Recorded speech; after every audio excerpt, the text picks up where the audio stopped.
Hello and welcome to another pen video from me, Penultimate Dave. So today I actually have a number of pens I want to show you in an unboxing.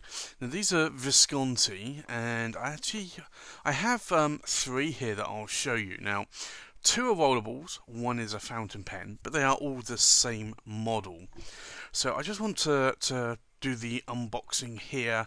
So I actually have so these two are Rollerballs, and then I have this as a fountain pen. Now these are the Divina Metropolitans, and these are in the stacked celluloid. Now these are going end of life for a number of reasons, and I'll tell you why. The one is that the material is pretty exquisite, and these were made a number of years ago.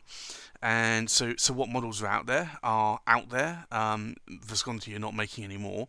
The other thing also is that Visconti have retired the MIDI versions, which is what these Divina Metropolitans come in. So as of, I believe, late 2017, early 2018, you can no longer get these, you can if there's stock available at certain retailers or on eBay, but once that stock is gone, it's gone. So I really do like this model. I didn't think I'd like the MIDI version of this, but I really do like it. And so I decided, although I'd like a couple more MIDI fountain pen versions, maybe in the green and the red, this is the grey or the platinum, I got a good deal on a couple of Rollerballs from Chris at Truffet. So I decided that he only had the Rollerballs in stock, so I thought, you know what, I will get a couple of Rollerballs. And there's a reason behind that. That Rollerballs, like, you cannot use fountain pens on every type of paper. If you're going to fill out a form, you don't know what the quality of the paper is going to be. So for that reason alone, I tend to at least have one or two Rollerballs on me at most times. I really detest ballpoints. I hate the thick gel-like substance that you have to really draw circles in to get them to work. Rollerballs actually are more like fountain pens. They have ink, a water-based ink in them, whereas ballpoints actually have gel-based ink. So it's not as wet as a fountain pen, but it actually isn't that far off. So I'll do the unboxing here. So we'll go for the first one. And as I said, this is the grey or the platinum version that some people call it. And it comes in a standard Visconti box, just the very small clamshell type box. It's a plastic or plastic-like box with a similar sort of like faux leather type pattern on it, but it's I don't know. It's fine. Like it's a box that a lot of pens would ship in. A lot of Homo sapiens even would ship in. So if I open up the box, you get the standard Visconti brochure that basically shows sort of the Visconti Villa in Italy, some of the tooling process there, heads of state that have used Viscontis for signing documents, some well-known sort of actors there as well.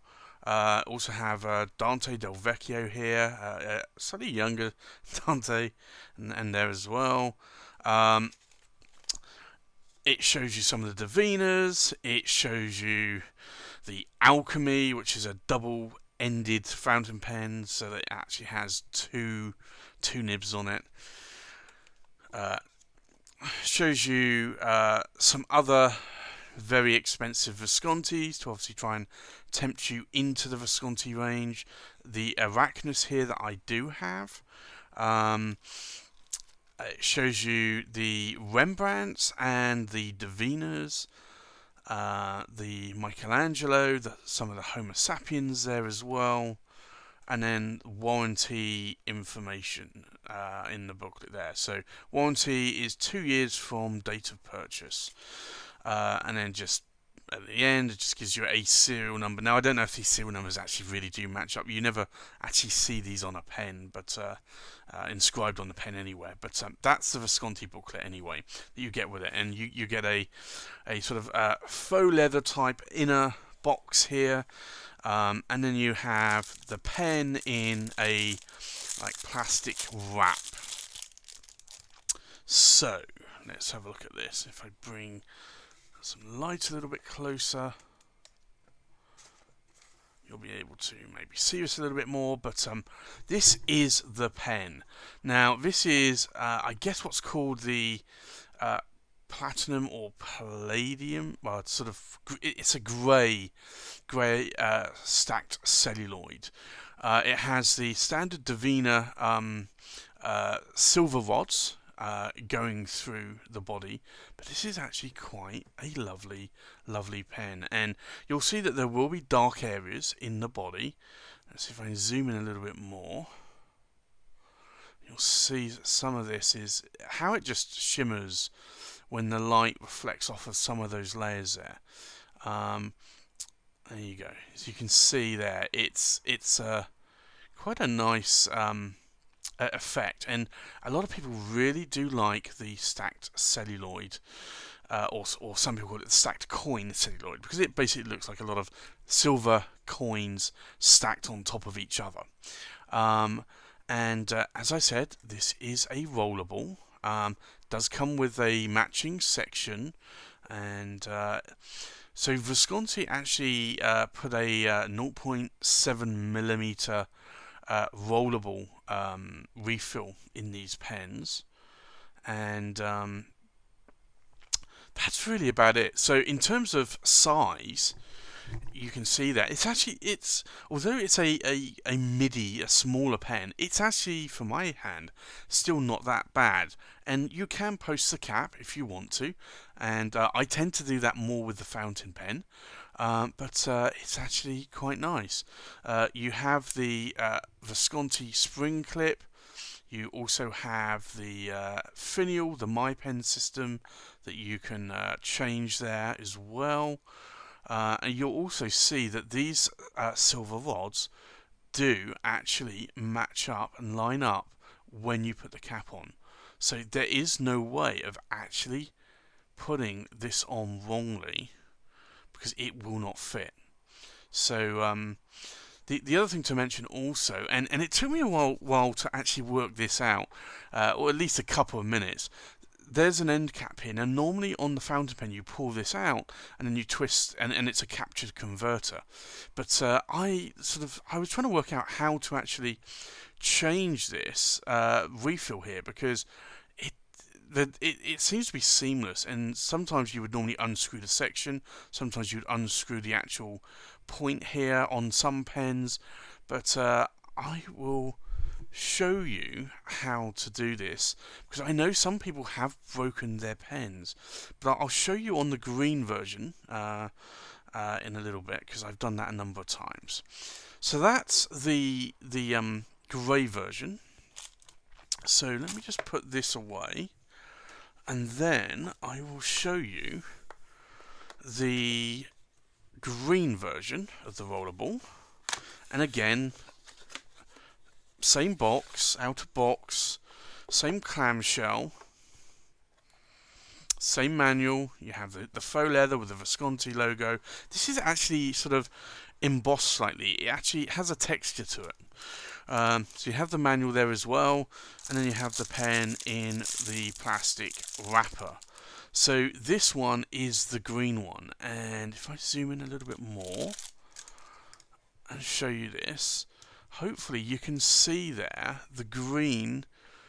It's not as prominent as the grey one, but there you can see the green does reflect. So and I believe it came in a red. There may have been other colours as well. That they tend to be more rarer.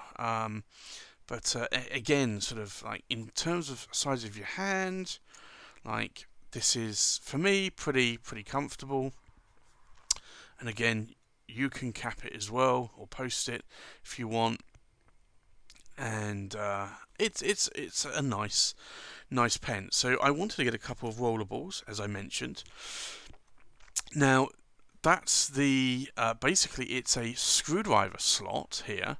So I am going to see if I can put this away.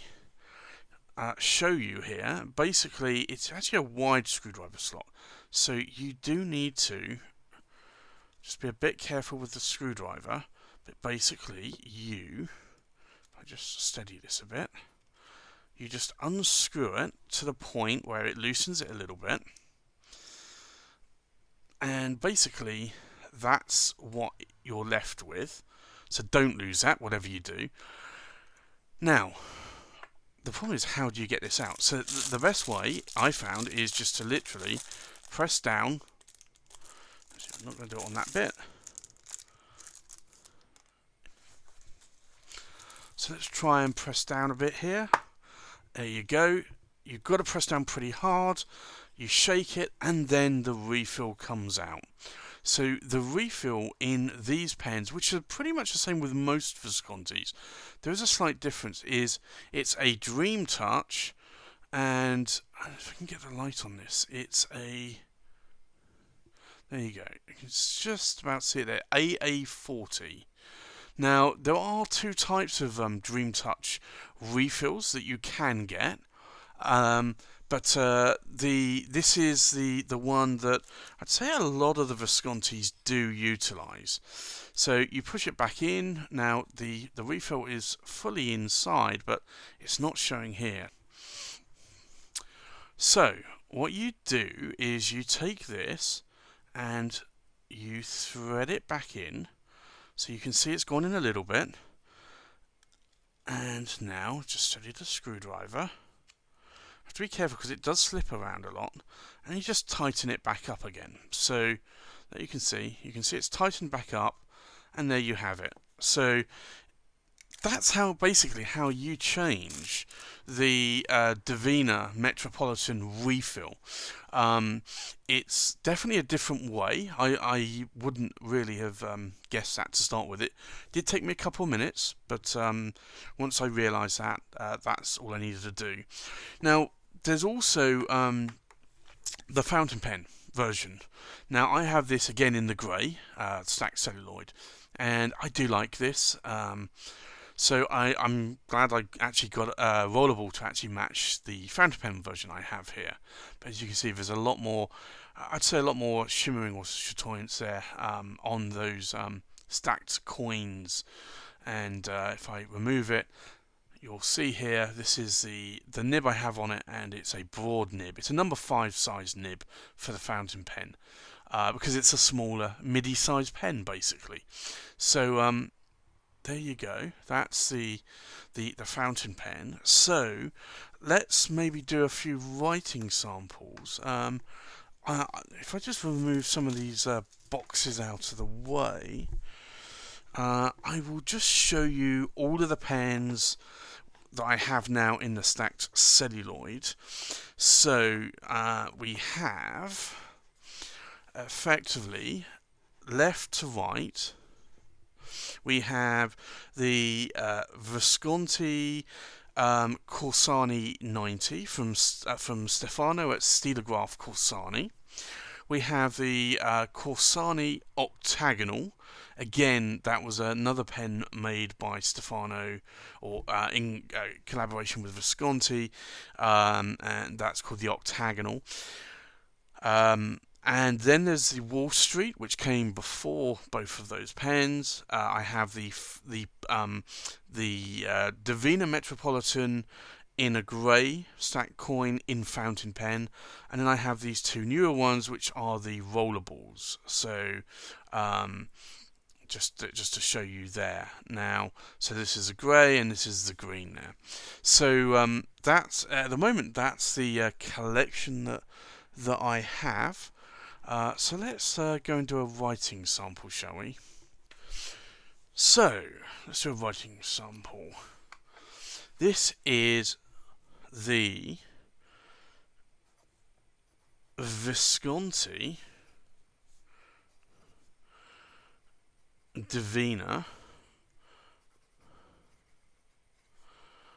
Metropolitan in a broad nib.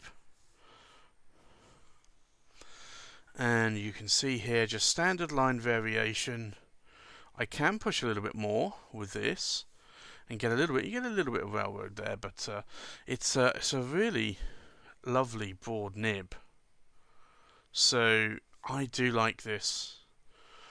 And this ink is Diamine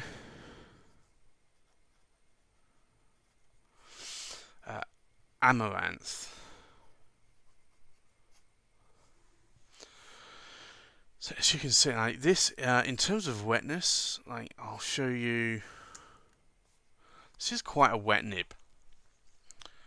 So that is the fountain pen. Now I will show you the Visconti Divina Metropolitan, and this is a rollerball. Now you're not going to get any kind of line variation out of this at all. So it's a 0.7, so it's going to be the same. So if I just put in here 0.7, the ink, it's an AA40 as well replacement. The ink is just Visconti blue, like that's all it is basically. And then we'll do one here as well, which is the next one. So this is the, again, Visconti Divina Metropolitan. Again, 0.7 AA40. And again, you're going to see that it's pretty much like you can't press a rollerball. So at the end of the day, a rollerball is a rollerball. But I'll show you though the how wet it is. So it's not as wet as a fountain pen. So like if I do this, do a wetness test, like it's not that wet, but it's certainly wetter than a gel-based pen. So like you're not going to get any feathering or anything like that sort of happening on a sort of if you're filling out a form or using cheap paper. So there you have it really. This is the Visconti Divina Metropolitan. So you have the fountain pen version here, that's in a broad nib, and then you have the two rollerballs here with a 0.7. Now you don't have to use Visconti AA40 refills. You can, they're not that expensive, they're fairly cheap. I believe Visconti use a Schmidt refill, generic refill, so you could potentially you can use refills from other pens, but if you want one where it's going to fit better and maybe have the ink better, I would just go with the Visconti. They're really not that expensive per refill. So so there you have it. The Visconti Divina Metropolitan unboxing and review there. Thanks for watching the video. Please like, comment and subscribe, and I'll see you on the next pen video. Bye-bye. I purchased this pen from Chris at Truffet Ink. You can get this pen from any reseller that sells these pens. If you want a good deal, contact Chris at truffetink.com. Tell him Penultimate Dave sent you, and I'm sure he'll do you a good deal.